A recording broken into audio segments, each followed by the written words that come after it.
Good evening. My name is Bruce Carlisle. I'm the director of the Massachusetts Office of Coastal Zone Management. I'm here to welcome you and say thank you to Town of Nantucket and to Andrew Vorse and the folks here for hosting us. We're with the Bureau of Ocean Energy Management, who is in the Commonwealth this week for a series of public meetings and stakeholder meetings regarding the leasing process, the planning, analysis, and leasing process for offshore wind development in federal waters off of Massachusetts. In 2009, Governor Patrick requested of the federal government, of Secretary Salazar, the formation of a Massachusetts Renewable Energy Task Force. It's the intergovernmental body that works with the Bureau on the issues, on the formal process, examining areas offshore Massachusetts that may be potentially suitable for wind energy development. Renewable energy and the clean energy economy are major priorities for Governor Patrick administration, and there's tremendous resource potential out there. But for the governor and for all of us, that development needs to be done responsibly, and it needs to be done sited right and be done right. So there's been several years of work to date, and you're going to hear a lot about that. We're here at a specific point in time, which is the release and availability of the environmental assessment for the foreseeable leasing and site characterization activities. So you're going to hear an overview from the Bureau, and you're going to hear from the Renewable Energy Program Manager, Maureen Bornhold. We're going to have an opportunity to ask questions, to provide comments, and hopefully leave more informed and certainly at various points in time, you can contact your task force representatives. You can certainly contact our office, myself, and anybody in the Secretary's office, and we'd be happy to provide additional context or information. So I'm going to hand it over to Maureen, and welcome. Thank you very much.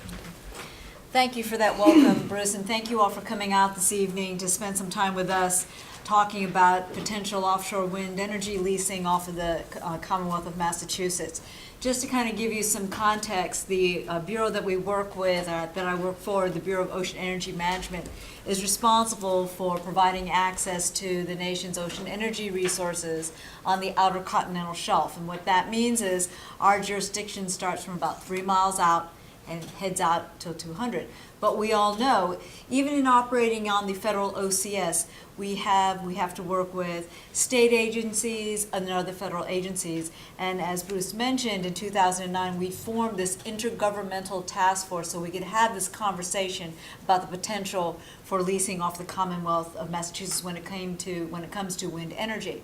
So the representatives that sit around our table that we have this discussion with are local elected officials, tribal governments, as well as state agency representatives and the local feds. So we have this intergovernmental conversation, but that's only part of the dialogue. The other part of the dialogue is with the stakeholders who those reps represent. And so what we try to do, as Bruce mentioned, is in addition to coming out for formal opportunities like this to speak to folks and to upload comments and gain an understanding of issues, we also try to work with stakeholders and just plain information interchange and exchange.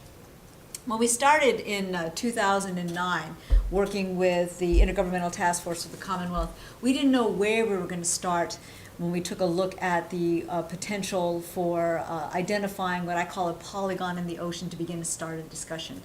And working with the tribes, the states, the other localities, we identified an area in 2010 that was 3,000 square miles.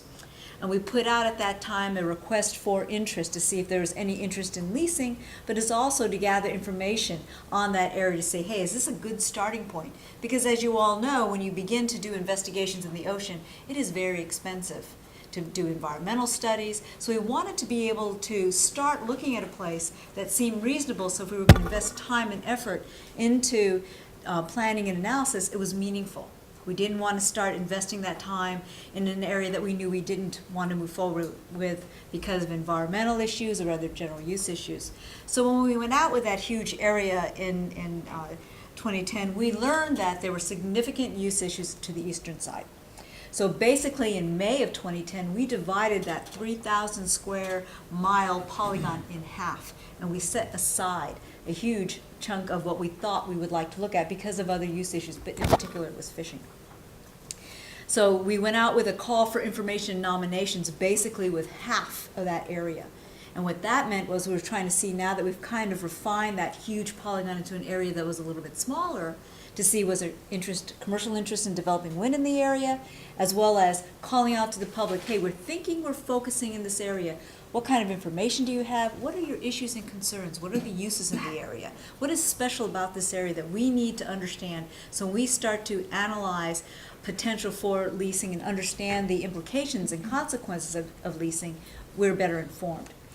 So we went out, we were able to receive information that there were 10 potential developers interested in the area, as well as we received an understanding of what the key issues were in that call area. What we then moved towards was taking a look and incorporating that information and saying, all right, now we know this commercial interest, and we have some understanding about long-tailed duck and some other uses. Let's refine that area. And so the area that you see that's alternative A, the proposed action, is the area that we have analyzed in this environmental assessment. It's basically about 1/3 the size of what we started out with, and we're saying, okay, this is the area that we really want to get serious about analyzing the implications of offering for lease. But that, in and of itself, is still not the end point. It's just the beginning for our environmental analysis to get an understanding of how leasing could affect resources in this area, as well as how resources and physical conditions could affect leasing activities. So we're going to get into the nuts and the bolts of the EA, but I want to give you that sense of this isn't just the first step, the first point in the dialogue. We've been working on this, as Bruce mentioned, since 2009. We started out with an incredible expanse and now are winnowing it down to where we actually did the analysis, where we're going to focus the next conversation, taking a look at various alternatives that Brian is going to talk to. So we have a long journey ahead, as well as we've already taken many steps. So what I want to do is introduce you to my team.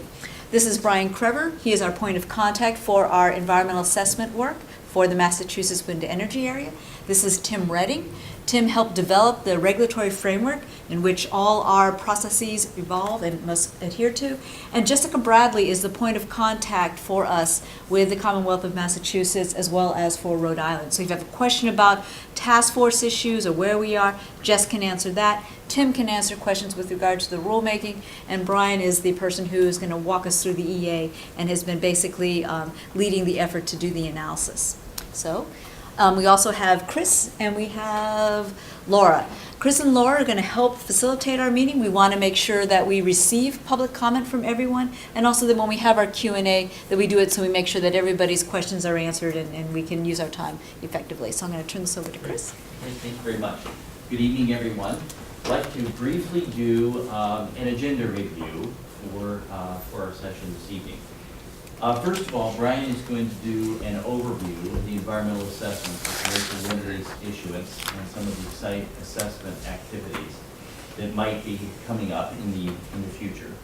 And as soon as he does this presentation, which is about probably 15 minutes, there'll be some questions and answers about the particular EA that has been done. Then what we'd like to do is to shift and to go into the formal comment period so that some of you have signed up to make formal comments. Those can make comments, and then if others decide you want to make a comment, you're welcome to do that. After that, we'll shift back again to an opportunity for some questions and answers, and that is the time where hopefully there's more of a dialogue as opposed to people making a public statement. The comments are very, very important to get, because that, Brian will talk later, it is really triggered off different areas of analysis. It is pointed to new information that was not readily available when some of the earlier work on the EA was done. So we encourage you to both make comments here, to put your comments in the box if you want to write them. If you look on the back of the comment form, there's also electronic ways that you can submit the information. So we're looking forward to some good dialogue tonight and some good participation. So Brian, you want to start off and do the presentation? All right, thanks, Chris. Just wanted to thank everyone for coming out tonight. We really appreciate it, and your input and comments are extremely important to us. Again, my name is Brian Krever. I'm an environmental protection specialist with the Bureau of Ocean Energy Management, and going to go over the environmental assessment that we did for lease issuance for wind energy development offshore Massachusetts.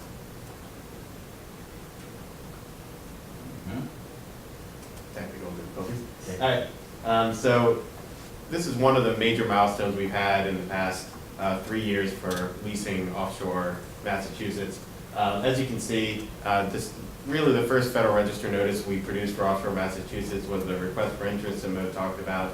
That was back in December 2010. Based on comments received from that, went on to a call for information and nominations and a notice of intent to prepare this environmental assessment. Based on those comments, we came out with the Massachusetts Wind Energy Area, or WE. And now we have the notice of availability of this environmental assessment. So an outline of what we're going to go over. We're going to do an overview of the environmental assessment. We're going to cover the proposed action and the alternatives. We're going to talk about the resources that we considered. And we're going to highlight some resources. There's a lot of resources that we looked over and analyzed in this environmental assessment. However, we wanted to focus on 3 important ones tonight that are extremely important to Massachusetts stakeholders, and those are marine mammals, commercial fishing, and visual impacts. After we review those important resources, we're going to talk about the standard operating conditions that are part of this environmental assessment, and then we're going to go into next steps and how you guys can comment. So the proposed action, or Alternative A, and the activities we considered. Our proposed action is for lease issuance of the entire wind energy area. And what we're looking at is site characterization and site assessment. And for those who aren't familiar, what site characterization is it's basically surveying the area, seeing what's underneath the surface of the ocean, seeing if there's archaeological resources down there, or seeing what kind of biological resources are around, and also site assessment activities, seeing what wind resource is there. So that would be the construction of a meteorological tower or the deployment of some meteorological buoys. And so so basically, you're looking at that information and trying to determine if it's suitable for wind energy development out there. One thing I want to be clear about is that we're not talking about in this environmental assessment the actual deployment of wind turbines or the development of a wind farm out in the ocean. That's not being analyzed in this. All this is doing is lease issuance and giving the right to submit a plan to possibly construct a wind farm in the future. So, and if that were to happen, we would do another environmental, we would actually do an environmental impact statement, which is a higher level of analysis on that actual construction and operations plan that they would submit. And there would be more public comment and more involvement with everyone. So this is just a small part of a larger process and one of the initial steps. So Alternative A, as you can see here, is leasing the entire wind energy area, and that's what we analyze as our preferred alternative. And then we have Alternative B, which is the exclusion for the North Atlantic right whales. And so what this is looking at is the fact that we had occurrences of right whales noted in mostly the northeastern part of the wind energy area. And so we analyzed what the different impacts would be if we were to exclude the shaded area and just lease the more yellow area. And so that's what we looked at for Alternative B. Alternative C was an exclusion of 15 nautical miles from inhabited Massachusetts coastline. And Alternative D, exclusion of 21 nautical miles from inhabited Massachusetts coastline. So the way we really got these alternatives was from public comment. And again, that's why it's so important. The tribes in particular are worried about viewshed, and they wanted us to look at 15 and 21 nautical miles from inhabited coastline. And we got a lot of comments about right whales, so we included that as an alternative. Finally, there's Alternative E, which is the no action alternative, and this is required under NEPA. So we look at no wind energy leases being issued, so that would result in no data collected. So we would really have no sense of if wind energy was feasible out offshore Massachusetts. Finally, here's all the resources we've considered. You can see it has a very wide range from physical to biological to socioeconomic, and pretty all-encompassing analysis that we've done on the resources out there. And so the overall EA conclusions was that with the standard operating conditions in place, no reasonably foreseeable significant impacts were identified, and there were negligible to minor impacts expected. So we're going to highlight some resources now. We're going to start with marine mammals.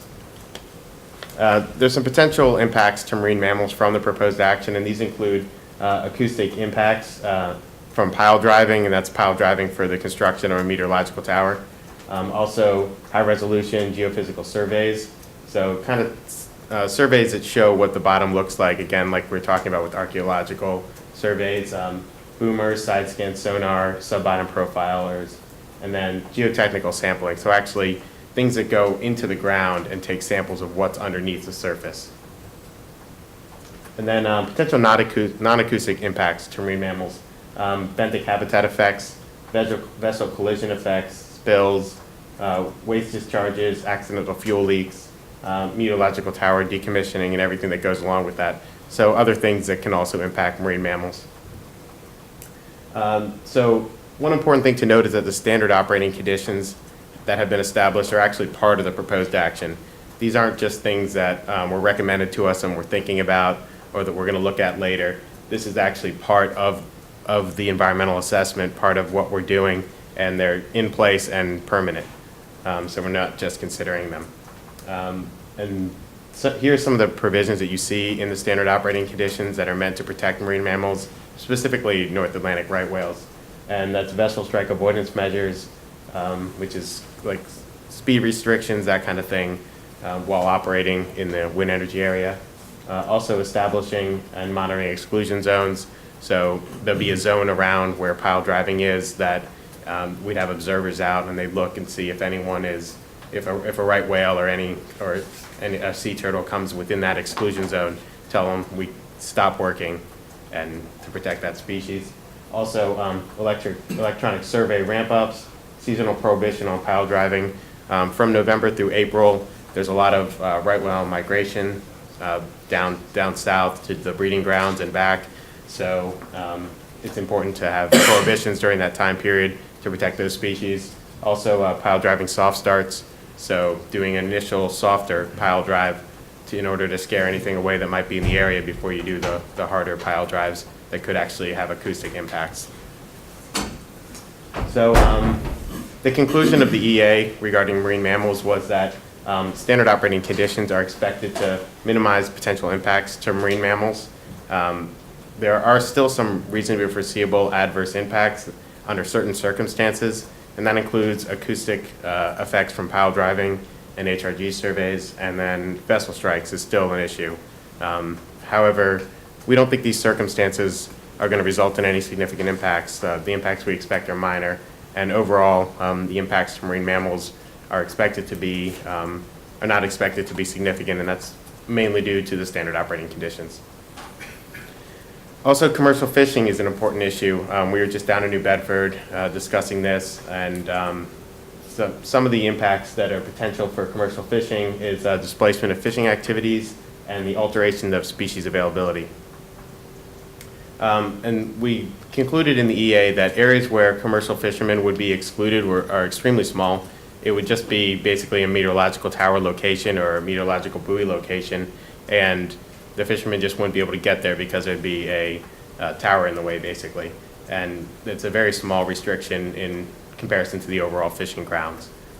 Any fishing displacement or changes to target species availability would be confined to the immediate area of where that activity was occurring at that time, and it would be a temporary impact. So the overall results would be negligible, if detectable at all. Also, visual impacts. So what we're going to do is we're going to look at some visual simulations we did for the environmental assessment. And I just want to remind you again that this is just for a meteorological tower and not for a full turbine build-out. It's not something that we analyzed in this environmental assessment. a little easier to see when the lights are off.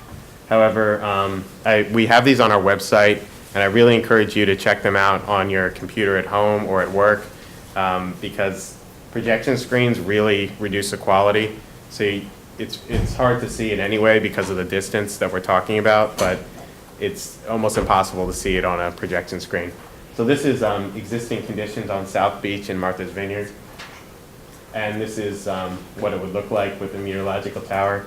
And as you can see, there's not much of a difference, but if you do have a home computer, you will be able to see a very little, small blurry dot in the horizon. And this is Mattakit Beach in Nantucket. Afternoon existing conditions and the afternoon simulation. As you can see, there's not much going on.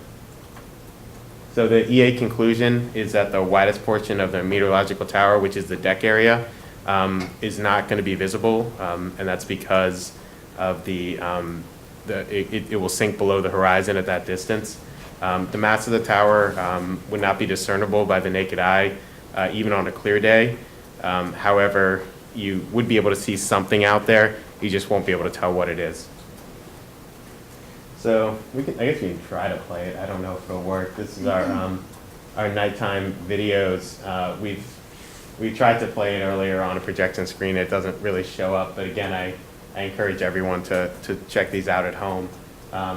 Basically, what the videos show is a very faint red dot in the distance, and it blinks on for 2 seconds and then off for 1 second and then back on for 2 seconds. And that's standard FAA lighting.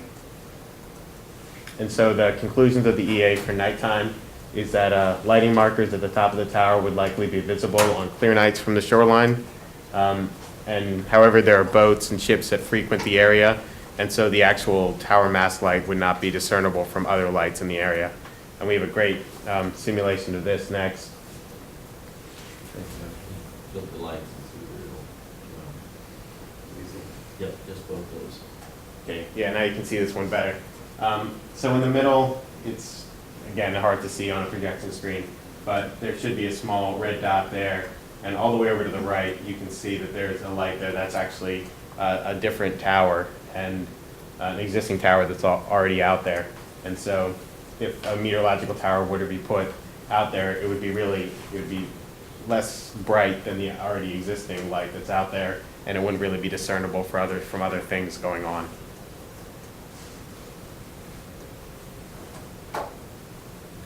So the standard operating conditions that were developed for this EA, they're based on previous and ongoing consultations with NOAA, National Marine Fisheries Service, and the Fish and Wildlife Service. They're part of the proposed action, as I mentioned earlier, or in place, and they're developed to reduce or eliminate potential impacts and environmental risks. They'll be enforced through lease stipulations or terms and conditions of plan approval. Also, we have ongoing consultations under the National Historic Preservation Act, the Endangered Species Act, and for essential fish habitat. So next steps. Public comments are extremely important to us. They really are going to determine where we go from here. Based on the extent of the comments we receive and how applicable they are, and if they shed new light on any new information that we might not know about, we either go forward with the finding of no significant impact, which means that there were no significant impacts identified in this EA, and we've gone with one of the alternatives we identified.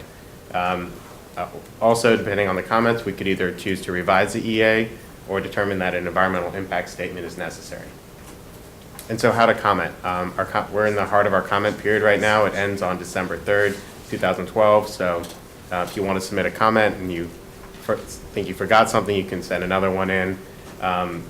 The best way to do it is probably on regulations.gov. Use the keyword that you see there, and you can submit your comment online. It's probably the easiest way to do it. You can also do it in old-fashioned written form and mail it to us at the address you see there. Or if you happen to be in the DC, Herndon, Virginia area, you can bring it by hand and drop it off at the office. Also, our website is an extremely valuable resource. You can go there and see all those simulations you just saw, but be able to see them in much better quality, and you can play the videos. And we also have all the information on our activities in Massachusetts and what we've done in the past. Also, you can always shoot me an email or give me a call with any questions. And so I'd like to open up the floor to any questions specifically on this presentation. We'll have more time for overall process questions later on. And we do have the media here, and so I know it's a small room, but if we could still ask people to come up and stand by one of these two mics, state your name and where you're coming from and your question. So questions, please. My name is Ernie Steinauer. I'm with Mass Audubon. Is there any concern about vibrations or low-frequency vibrations from any potential turbines that might be sited out there to marine mammals? That is something we will definitely analyze at a later phase when we receive any construction or operations plans. But because this EA only analyzed meteorological tower installation or buoy deployment, we really didn't get into any impacts from potential turbines. One thing we did get into, since you're from Mass Audubon, I'll mention it. The one thing we did based on public comments is that we eliminated an area during the area ID phase based on high occurrence of long-tailed ducks. And so it's really, the whole process has been a pretty involving one with the public and with the state and with different environmental groups to try to take all the information we can and make the best decisions based on science. So in the future, we definitely will be looking into that. Brian, can I add something? Yeah. And so the states also organized two working groups to inform the process, because the task force that you heard about was for government officials, basically, and state agencies. And then there's the public hearing and public comment process. But in order to be able to bring expert information into the task force process and into the Bureau's process, we've organized a habitat work group and a fisheries work group. So on the habitat work group, we have someone from Mass Audubon. We also have some of the top marine mammal experts in our region sitting on that body, reviewing the information, providing guidance and counsel to us and to the Bureau in that process. So, and I'd be happy to tell you more after the meeting. Other questions specifically about the EA? And then we can look in more detail, please.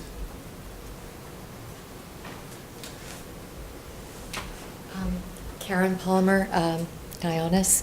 I was just wondering if you could walk back through the alternatives, the first four, not the fifth one, and also speak to what's the most likely scenario, if you know at this point, or how you would be focusing on choosing a most likely scenario. Okay. Thank you. Yeah, it's a good question. So we have the four alternatives, the main ones without the no action alternative, is the proposed action. And so that's leasing of the entire wind energy area. And let me do a brief thing about alternatives. In the National Environmental Policy Act requires that you analyze the proposed action as the first alternative, as well as a no action alternative.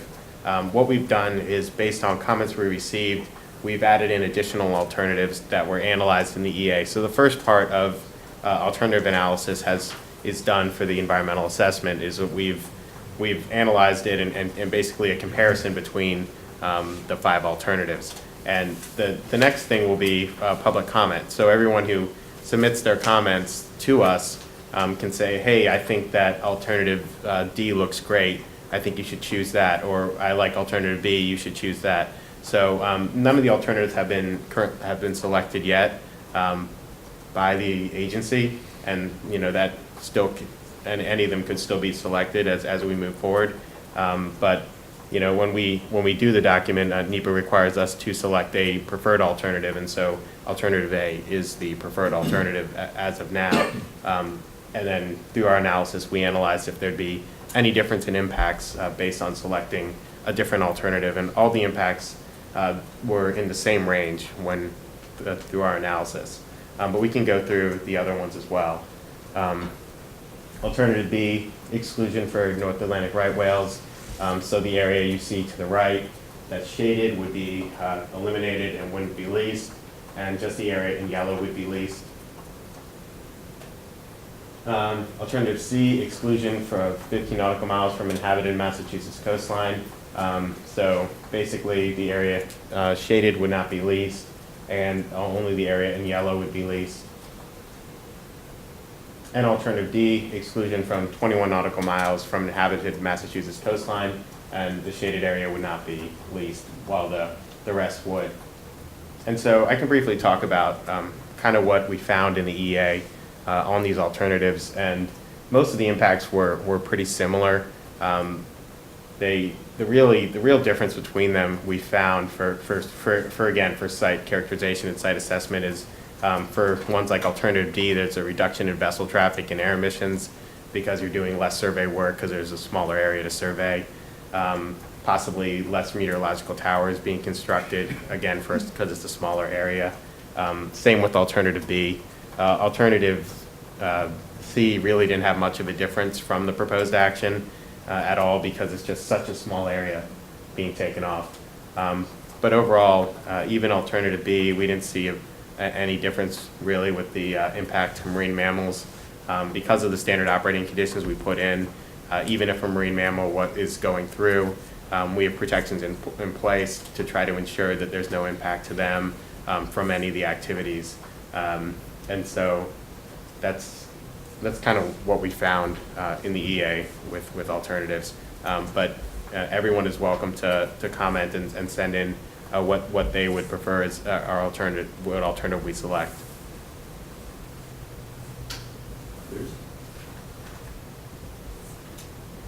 Okay, well, I think what we'll do now is move to the formal comment period. And again, what we'd like you to do is come up to the speaker, state your name and where you're coming from, and then share your comment. Right now, we know that there are 3 people that would like to make a comment. Is there anyone else who'd like to make a comment? You decided after hearing the presentation you might like to make a comment? I'll ask again after we're done with the first 3.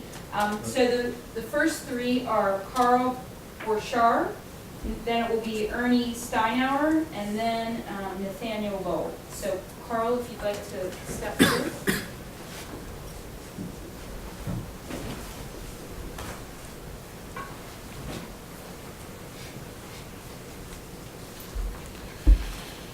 My name is Karl Borchardt. I've lived in Nantucket for 40 years.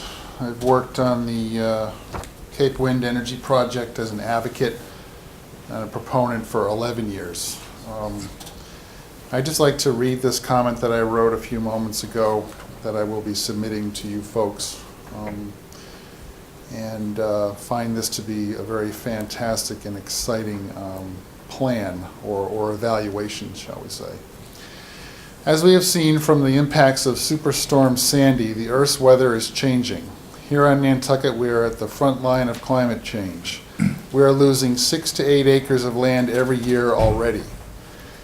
FEMA has recently released new flood maps for the island showing flood lines farther inland than ever before. Changing the way we produce electricity is one important way to help begin to address climate change. The areas under consideration for wind development south of Nantucket could produce enough clean power to supply every residence and business in the states of Massachusetts and Rhode Island. They are far enough offshore to have minimal effects on Nantucket or the Vineyard. Jacket foundations and floating turbines are in development right now. Jackets have been used already in the offshore oil industry for many, many years. Direct drive 6 megawatt wind turbines are in the advanced prototype stage right now. We need to transition away from fossil fuel burning as soon as possible and switch to clean renewable energy sources. Thank you for all your hard work that you have put into this evaluating these lease block areas.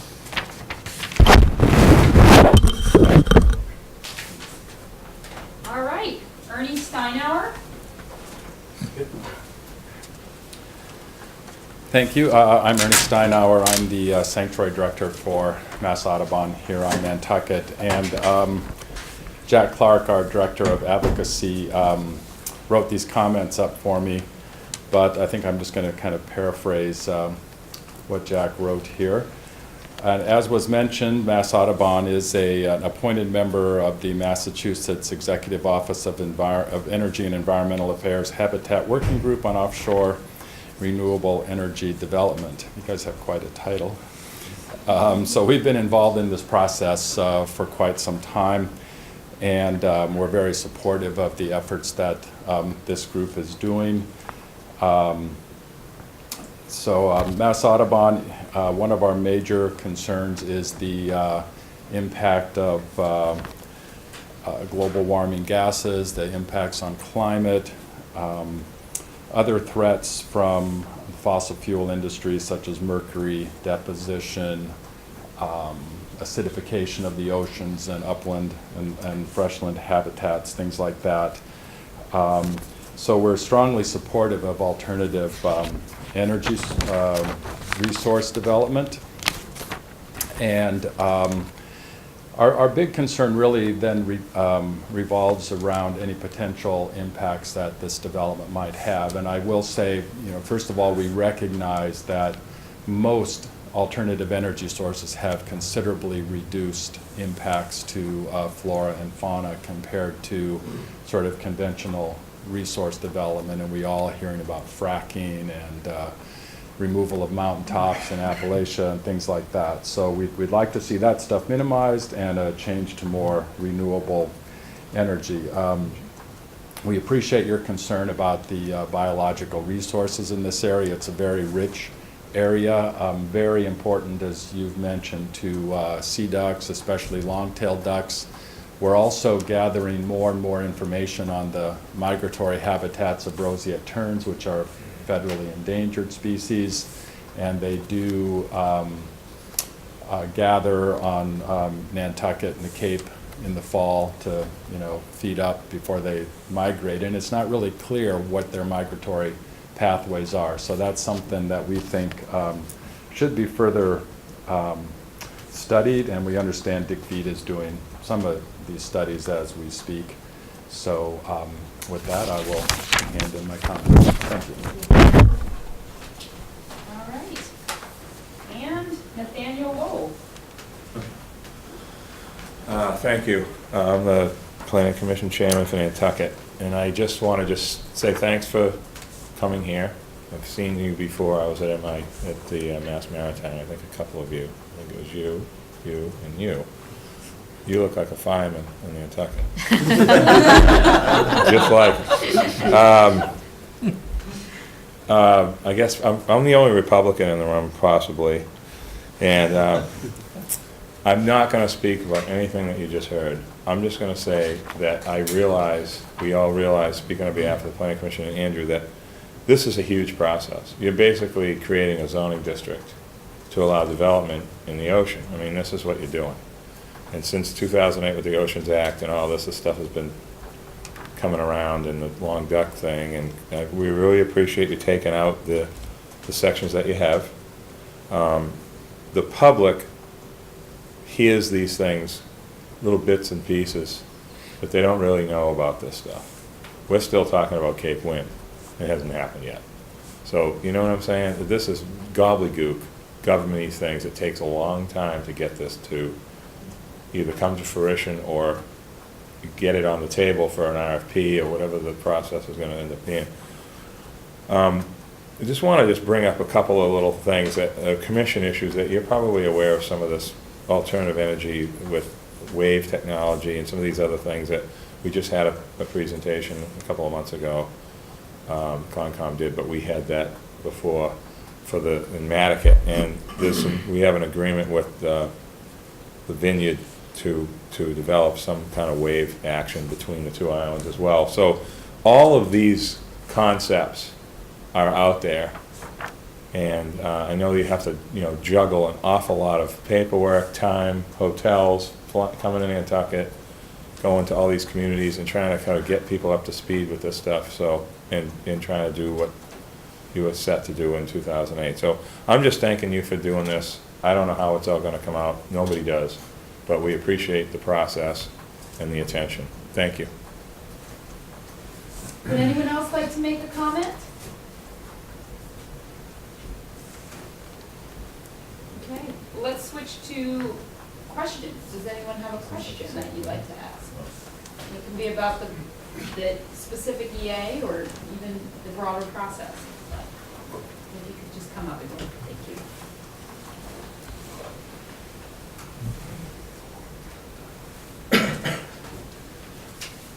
How long will the meteorological data be collected, and how will it be analyzed, and what will happen after that has been?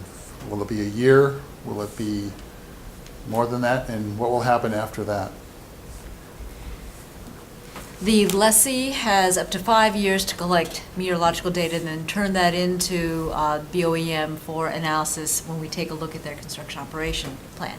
That said, from what we understand, if companies build a meteorological tower to do that collection, they could be collecting that data because they need that data throughout the life if they end up getting approval to have construct a facility and generate. We do also know that some companies are using buoys because that way they can move them around their leasehold and not have an investment that's just stuck to one place in time. What we will do is we collect that information, and we have a proprietary term that we will release it after, what's the term for it? Do you remember? I think it's 3 years after collection. So 3 years after collection, that information is made available to the public. What we will use that for is we will hand it over to, we have partners with the Department of Energy to help us understand what is the generating capacity of the area. Because what we want to do is we want to make sure that whatever construction operation facility that we may approve for the area, that it's being used to the maximum extent that's practicable and environmentally sensitive. We also will use that information for other purposes. So for example, we are partnering with the National Oceanic and Atmospheric Administration and the IUS system to be able to feed data into NOAA, for weather service and other uses. Because as we know, we don't have a lot of these ability or these structures of opportunity in the ocean up here in the Gulf of Mexico, where you have over 4,000 oil and gas structures, as well as on the west coast in Southern California of 24, that become really opportunities, stations of opportunities to gather this kind of information and put in the public realm. So for the specific met data that's collected for the particular project, we will keep that proprietary and release it 3 years after gathering, so that way it can become in the public realm, as well as we'll work with our partners at NOAA to make sure if there's instrumentation that there's public benefit through the IO system and weather service. Okay, so the government isn't going to set up met towers, the lessees will do that? Correct. Okay. At least in this realm In this here. particular zone. I will say this, we do know that the Department of Energy, I guess it was earlier this year, put out what they call a funding opportunity availability.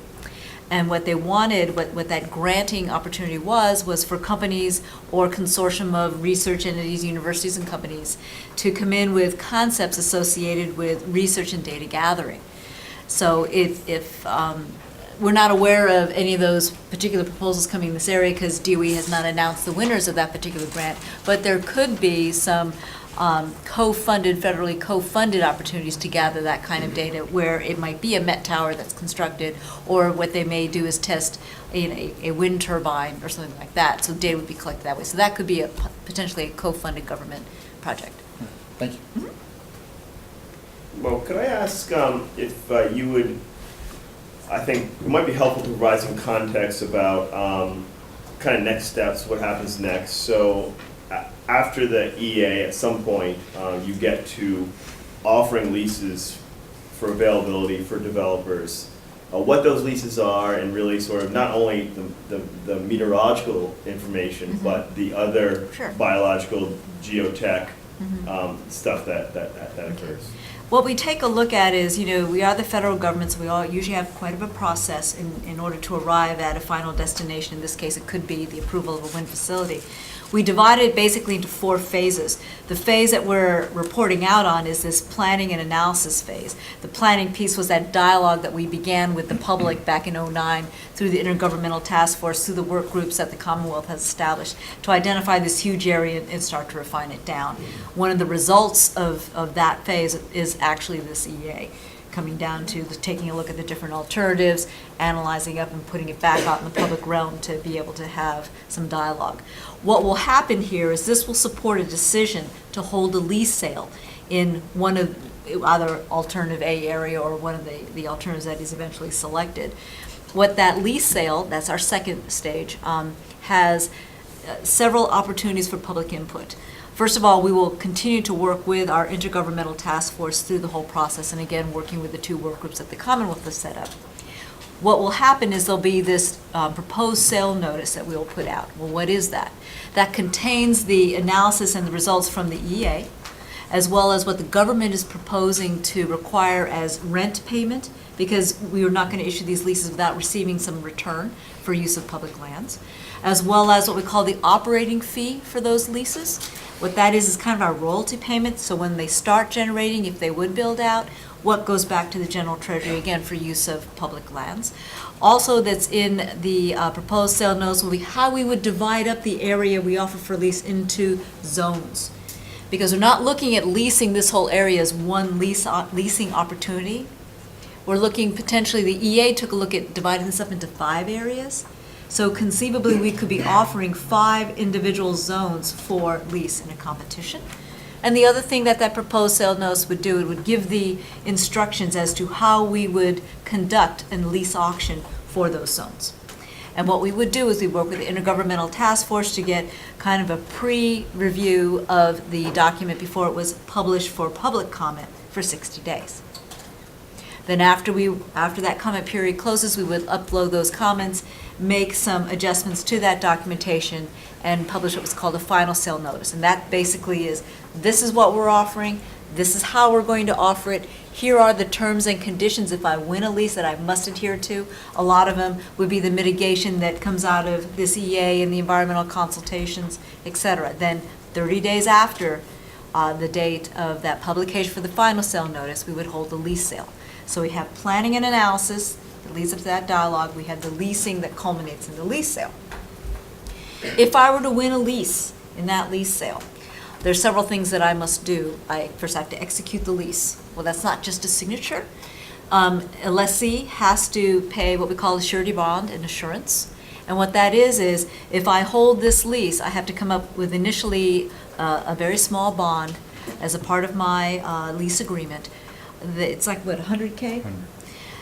Which what we do with that is called a base bond. So right now, that 100K covers the administrative transaction of having the lease agreement, as well as the process leading up to approving a first plan. What we envision is that there could be 2 plans, and this is really bureaucratic. I'm going to try to break it down. The first plan opportunity is a site assessment plan. This is what Brian was talking about. It's the outline of the program of activities that I, as a leaseholder, is going to conduct. I'm going to conduct my geophysical and geological investigations and my surveys, those boat transits to determine what's underneath the seafloor, the evaluations associated with, are there archaeological resources, et cetera, geologic faults and things like that.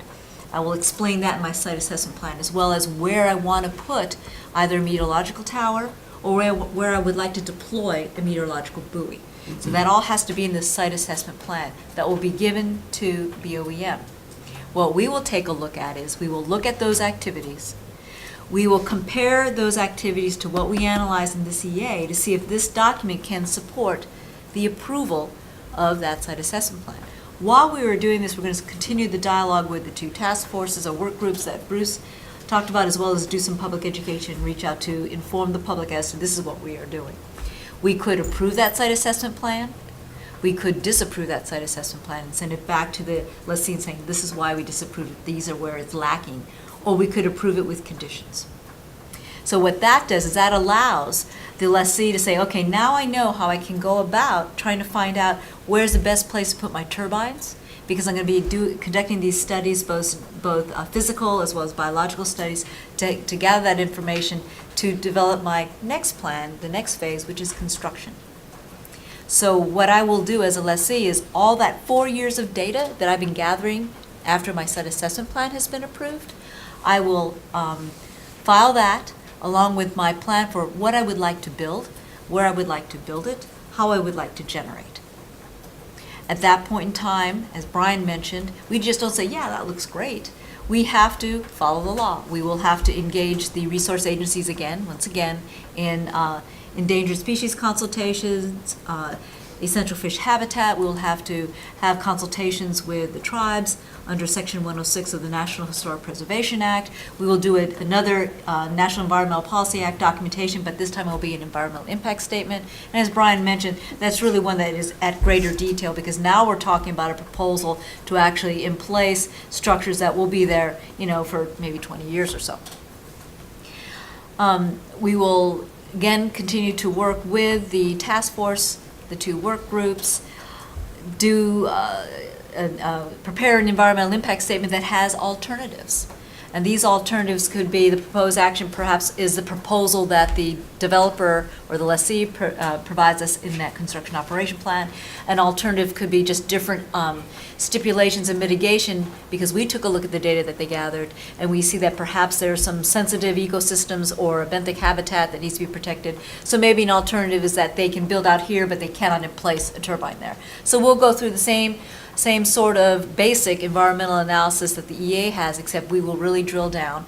There'll be a cumulative impact analysis, et cetera. So at the end of that about 2-year process, well, there'll be public scoping meetings, we'll have public hearings. We will then decide, what are we going to do with this proposal? Are we going to accept it at face value? Are we going to approve it with conditions? Or are we going to send it back to the lessee and say, you know what, it was deficient, and we're not going to approve it, and this is why?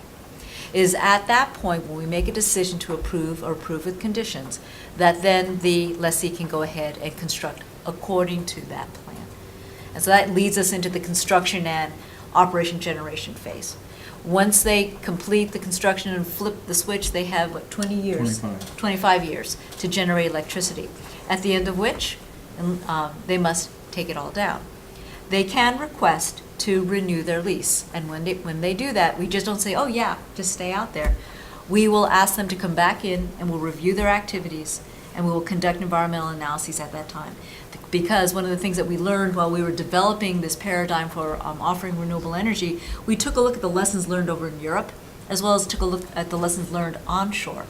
And I'm from California, and I grew up in San Francisco, and one of the first wind facilities that was built in the United States was in Altamont. And what we learned from there is that when they issued that permission, they didn't ratchet or require any kind of technological advancement, because they've learned quite a bit since the 1990s as to how to build these things. And the facilities in Altamont had lattice structures, and so you had a lot of taking of eagles, bald eagles and golden eagles that caused a lot of problems.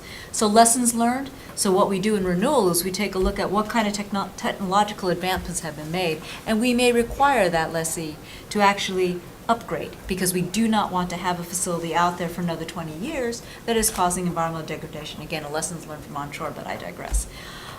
So we have the planning and analysis stage is stage 1 that we're right now working on this EA. We have that leasing stage, which is conducting the auction, informing the public, offering the opportunity for comment on lease terms, fiscal terms, the auction format, and environmental mitigation. We have the 3rd stage, was that site assessment, where lessees are gathering data, and moving towards the 4th stage, which is construction operation generation. So that's kind of how we do it. Let me mention one other thing. I mentioned that initial 100K bond once you receive a lease. As we move forward with through the phases, that bond will grow. That bond must cover all rent. That bond must cover future operating fees, as well as liability and obligations associated with things they put in the water. So once I put up a meteorological tower on my lease, BOEM is going to assess me an additional bond obligation, because what we don't want is someone to walk away from the facility and the general treasury having to clean up. We want to be able to cash that bond in, that financial assurance, to be able to then, remove the facility. So as we move forward through each of those phases, you can imagine the obligation increases, as well as so will their bond, and they must be able to meet that need, or they cannot continue on with their lease. So that's kind of the 4 phases to put this in context. So we're right at the beginning. We're going to engage in dialogue with the public during that. We have to adhere to the law and continue to evaluate the proposals, the plans, through environmental analysis as required by the National Environmental Policy Act. We must continue the consultations with the states, whether it's Coastal Zone Management Act or whether it's government to government with the tribal reps. So we still must adhere to our legal obligations by federal law, and we will do that as we move forward. I don't know if that helped. Great. Okay, thanks. So Mo gave a good overview of the long-term plan. Does anyone have any questions, follow-up questions? You could come up to the speaker here and just state your name and where you're coming from. John Stover from Nantucket. I just have a couple quick questions for you on mostly the data acquisition phase. How do you determine, or do you do some sort of determination that the data being presented to you in these reports is actually correct? That the people who are making these reports are actually employed by the people doing the developments, and maybe they have an incentive not to find things. So how do you make sure that that doesn't happen? And secondly, when you're talking about your lessons learned, who's checking and how? Okay, excellent questions.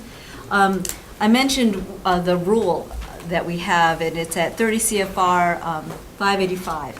And if you take a look at subpart F, our plan requirements, we have in the plan requirements for site assessment plans and construction operation plans, the list of data that we would need to see before we would say this plan is complete. What we also require is that the lessee come in advance and have what we call a pre-survey meeting. Because we have an obligation under the law, and particularly the Outer Continental Shelf Lands Act that we operate under for this program requires us to do balancing and make environmentally informed decisions. So what we do is we have a pre-survey meeting with the lessee to see their survey plans. How do they intend to gather their archaeological data, for example? And if we look at the plan and it's not going to give us the information that we want, because we have archaeologists on staff, we say, you know what, come back again. The other thing that we do is we post guidance, so we can inform lessees as to help them prepare for those kinds of meetings. What kinds of, for example, for archaeology, what kind of survey line spacing we want, what kind of instrumentation we would like for them to use, as well as we tell them the type of data that's the goal.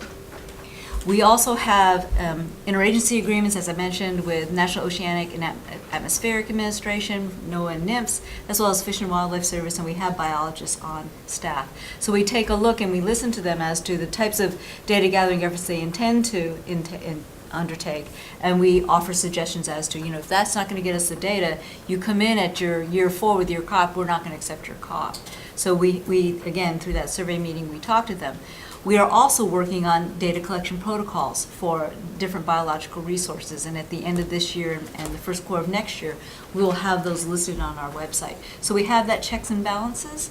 We use SMEs from other federal agencies, and for the Commonwealth, for the activities we're going to have off the Commonwealth, we have access to the Habitat Advisory Working Group as well as the Fishery Group to help us in evaluating, hey, this is the kind of data that's out there, what kind of information do you have? So we do a cross-check. So it's not that we just upload their data and say, great. We do have the ability to tell them, no, it's not good enough. So that's kind of 2 ways we do it. The third way is we have within our Bureau of Ocean Energy Management Environmental Studies program. And so associated with that, we have a scientific advisory committee. So we have 2 other tools in our toolbox to help us with these decisions when we take a look at data adequacy. And also, we, like, a great example is for archaeological data. When we receive that data in, there's a ship out there that goes and it's collecting data on the bottom, and their archaeologist looks at it. Our archaeologists also look at it. And so if they might have missed something, we have our own, partial to BOEM archaeologists who take a look at it and say, this looks good, or you missed something, or there looks like there's something down there. You need to go back and do further surveys on that. So we definitely have that the checks on the data. So it's not just the developer saying, oh, it's all great. It's actual BOEM scientists checking this stuff.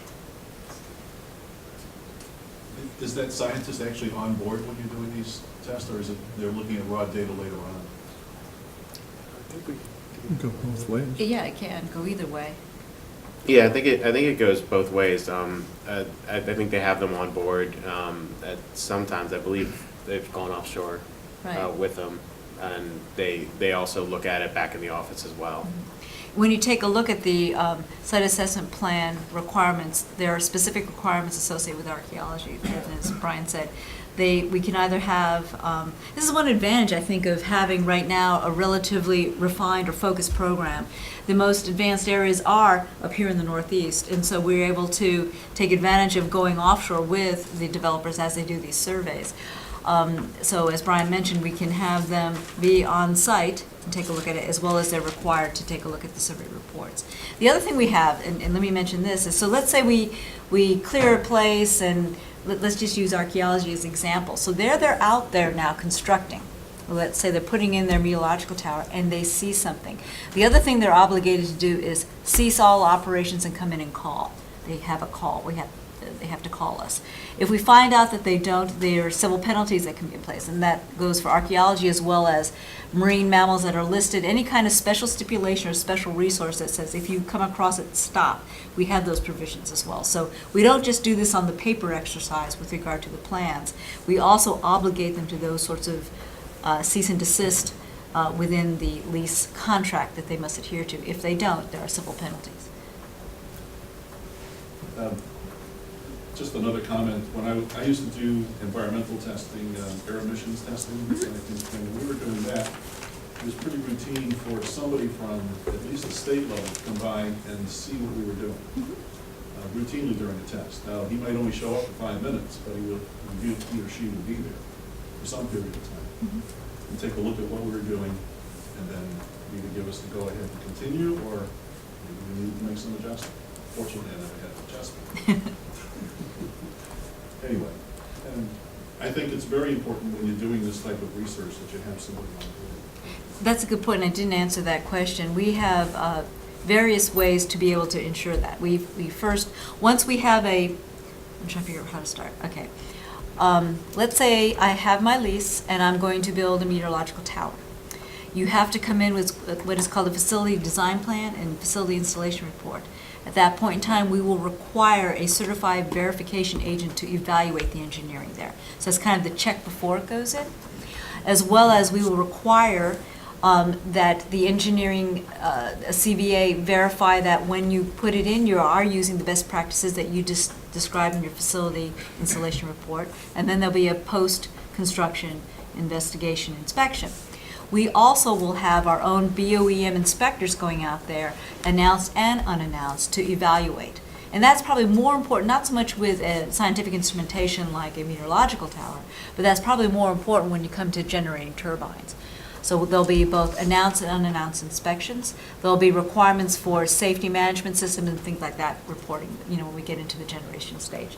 As well, let's say that we're operating in an area that is prone to,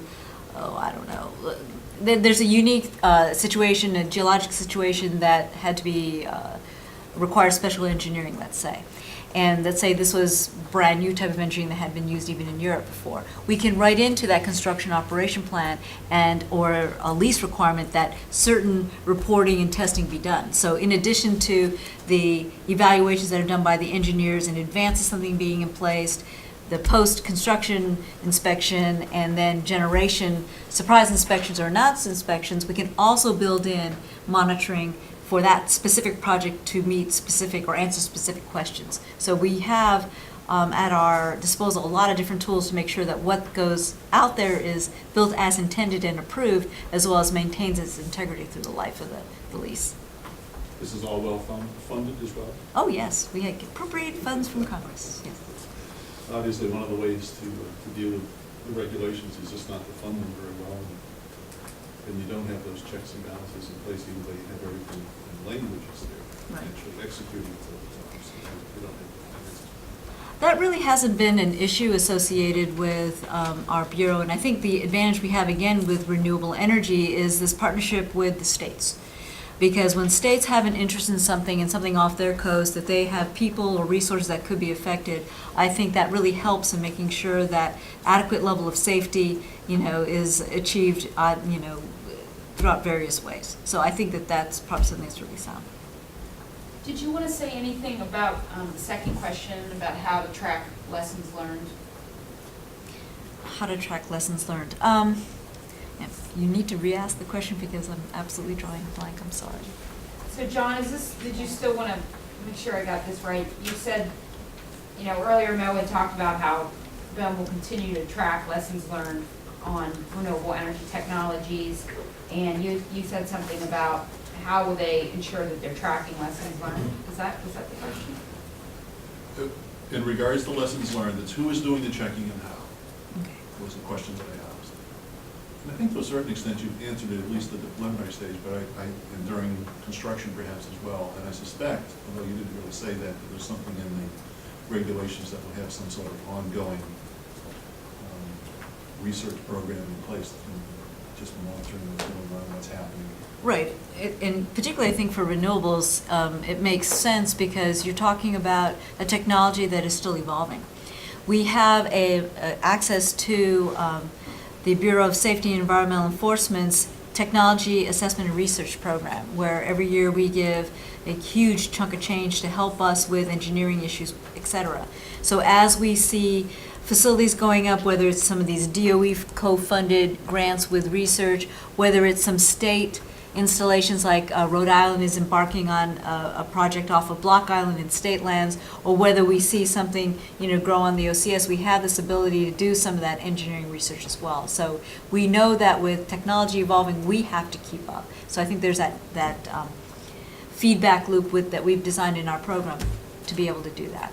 Also, again, we have this memorandum of understanding with the Department of Energy, and probably the most useful element of that is the relationship with the National Renewable Energy Lab. And they're the folks that really get this stuff. You know, whether it's, we're talking about wind right now, but ocean wave, I mean, they're the people the engineers who really understand how to make this work, what are the issues when it comes to the hardscape. And so we have that working relationship with them as well to help us.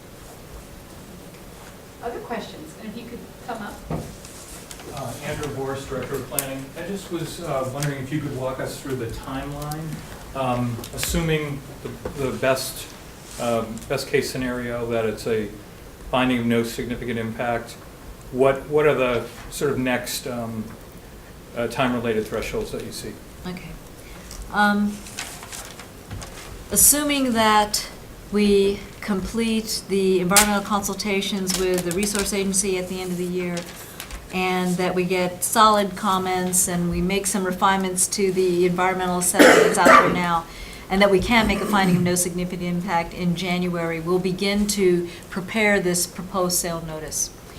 It could be that we could have an intergovernmental task force meeting with the state of Massachusetts and public information meetings about the draft of that, perhaps sometime in late January, early February. Then what occurs is we go back, we upload what we've heard, we make changes to the document, it goes through a review process, and once that is published, there's that 60-day comment period. So we're talking perhaps sometime in the spring, you'd have a proposed sale notice out for 60 days.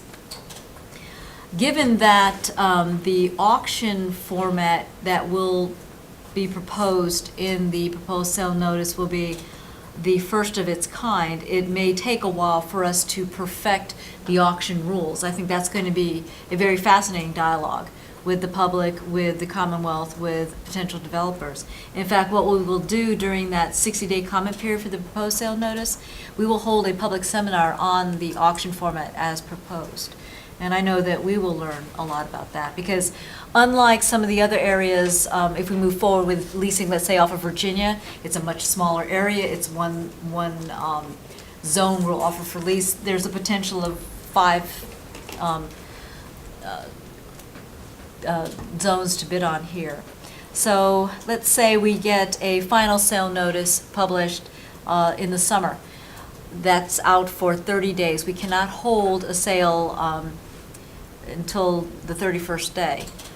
During that 30-day period, we will hold what we call a mock auction for those qualified bidders to run them through the mechanics of the adjustments perhaps that was made to the auction rules, you know, in response to comments we received from the PSN.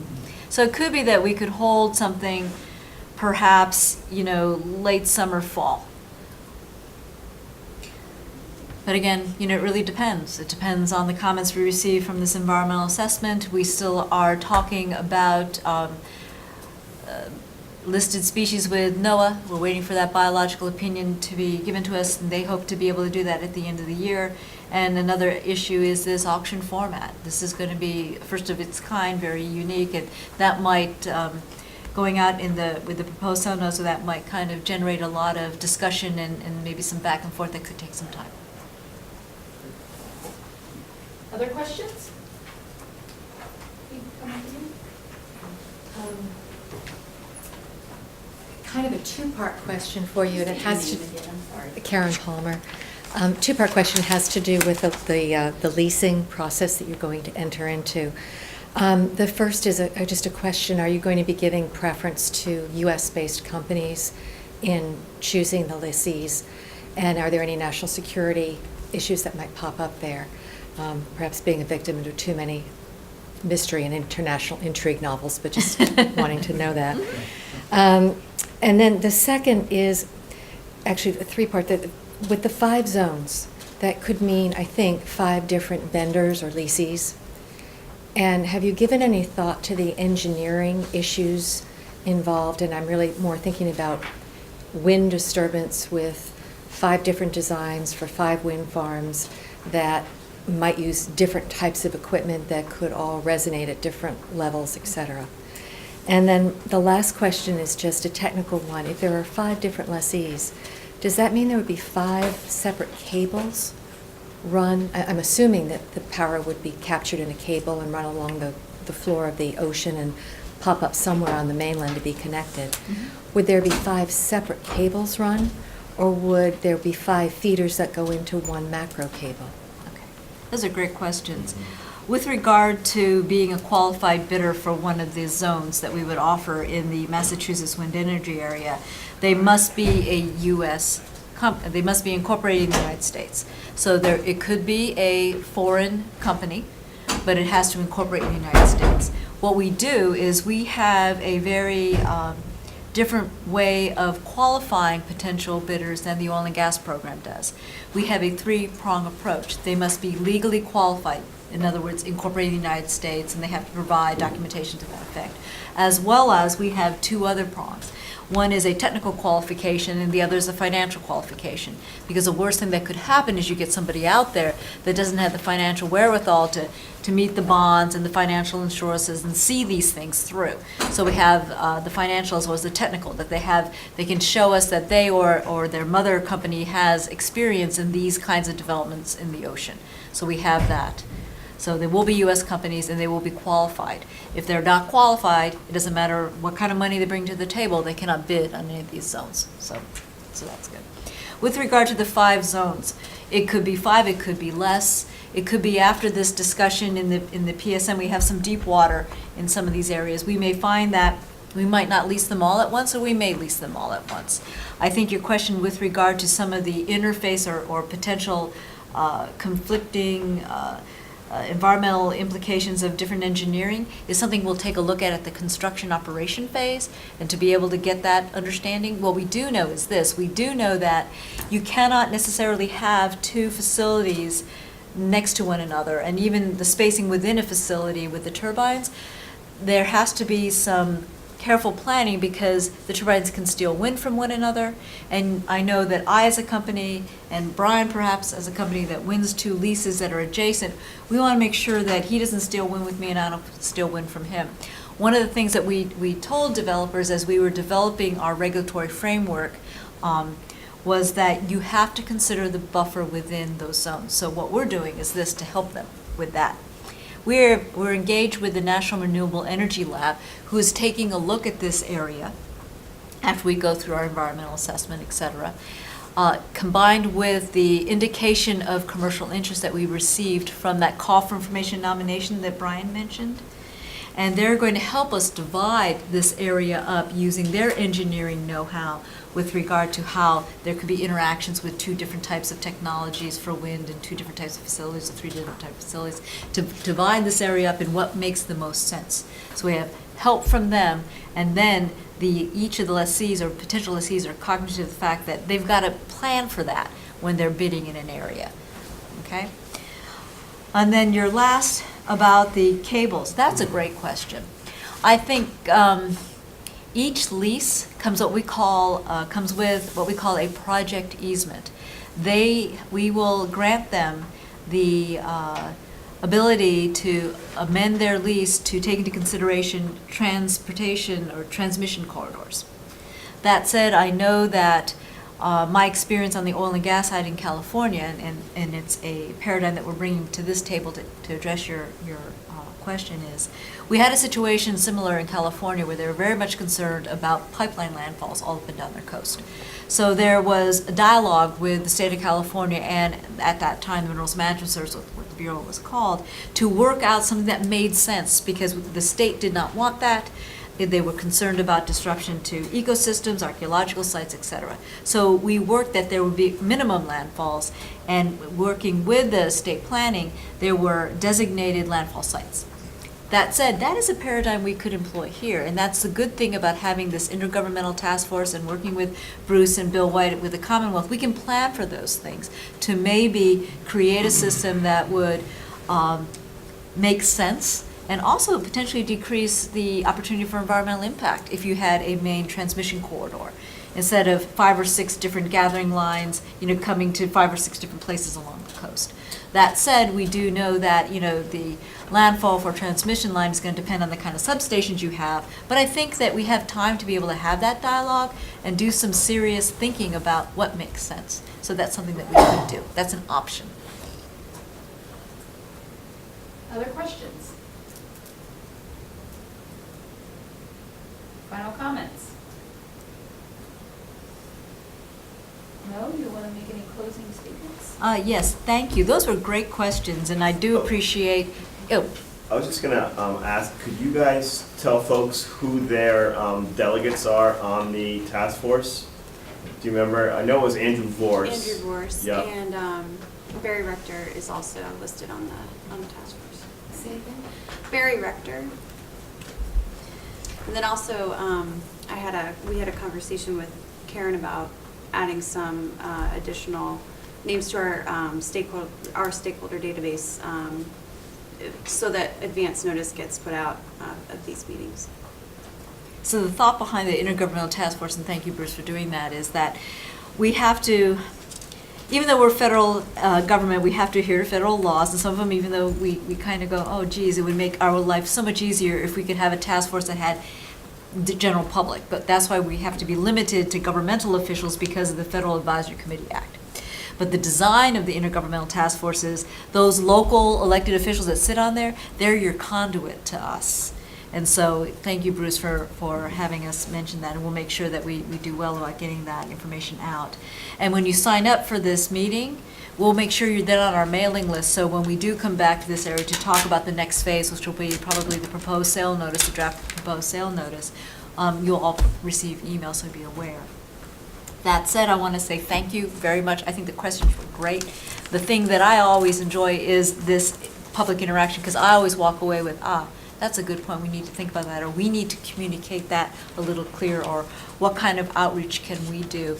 Ideas, like the transmission concept, that's something that's, hey, the time is now to start talking about that, so we're not waiting until we have 4 or 5 plans in front of us and going, oh, geez, now's the time, we have no time. So I appreciate you all coming out here tonight to help us. Please, as Brian said, comment on the EA. This is a new program. These are new potential opportunities to develop, energy off the coast of the Commonwealth, and it will only succeed if you all interact and help us, because we don't know it all, and that's why we have this public interaction. So thank you very much. And I just want to remind you that there's comment boxes around the room, and on the back of your agenda, there's also the information on how to provide electronic